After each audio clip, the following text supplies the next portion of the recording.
The first thing I noticed was the sound of her laugh. Not the fake, brittle one she used on strangers, the real one. The laugh she only used when she thought she'd won. I was already seated, 2 tables away, back to them. I didn't turn around immediately. I wanted the moment to stretch, to burn. The waiter poured my wine. My hand didn't shake, not even once.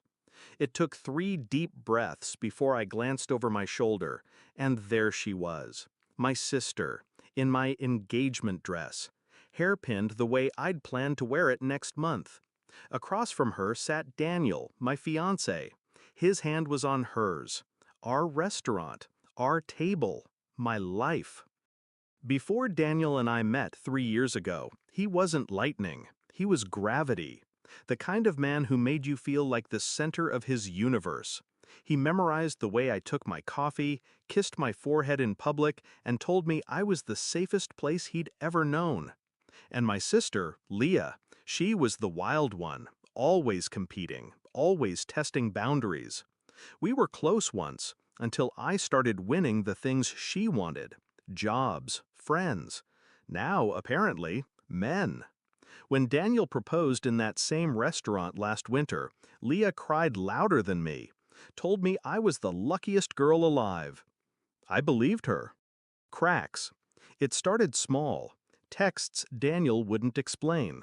Leah suddenly too busy to see me, except when Daniel was around.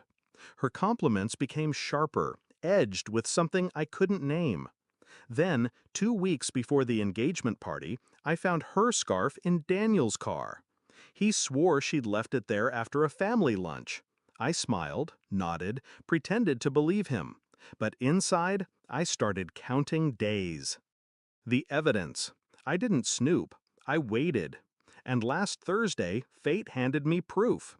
A friend texted, "Isn't this your sister? She's at Jardin with a tall guy. Looks like your fiancé."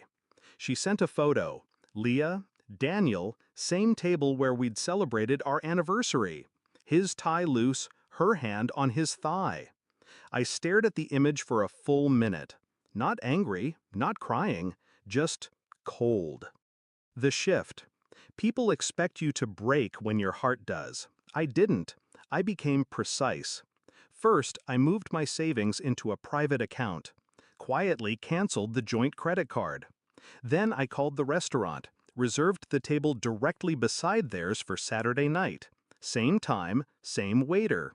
I picked my black dress, the one Daniel hated because it made me look unapproachable. Perfect. Saturday. When I arrived, the maitre d' gave me a strange look. "They're already here," he whispered. Good. I sat, 2 tables away, close enough to hear their low voices. Daniel was leaning in, saying something about how it'll all be over soon. Leah laughed. That laugh. I ordered wine. The waiter, Mark, wasn't just a waiter. He'd been there for my proposal, our anniversaries, every milestone. He knew. And when I told him, "Send their bill to me," he didn't ask why. The play. Halfway through their meal, I stood, walked past their table slowly. Leah's eyes met mine first. She froze, fork midair. Daniel turned pale. "Evening," I said. No anger, no raised voice, just calm, measured venom. "You both look dressed for the occasion." Leah stammered something about coincidence. Daniel opened his mouth, closed it again. I leaned down just enough for only them to hear. "You should have picked another restaurant. And another dress." The strike. I straightened, handed Mark an envelope. Inside was a copy of the prenup Daniel didn't know I'd updated last month. And photos. The ones from my friend. "I'll take my check at the bar," I told Mark. Then to them, "Enjoy your meal. It's the last you'll have here." They didn't follow me immediately. I think they were still processing. But when I reached the bar, I heard the voices rise. Daniel accusing her. Leah accusing him. Perfect. Fallout. By Monday, my lawyer had filed for breach of trust under the prenup clause. Daniel lost the apartment, my apartment. Leah's husband, Oh yes, she was married. Got the photos too. By Tuesday, she was living at our mother's, pretending it was temporary. Daniel? Sleeping in a hotel, last I heard.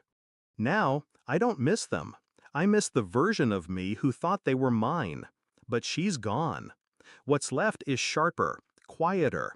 And when I hear laughter in a restaurant now, I don't flinch. I just listen. Because I know exactly what to do with betrayal when I hear it. Final line. They taught me the difference between love and ownership. Now, everything I own stays mine.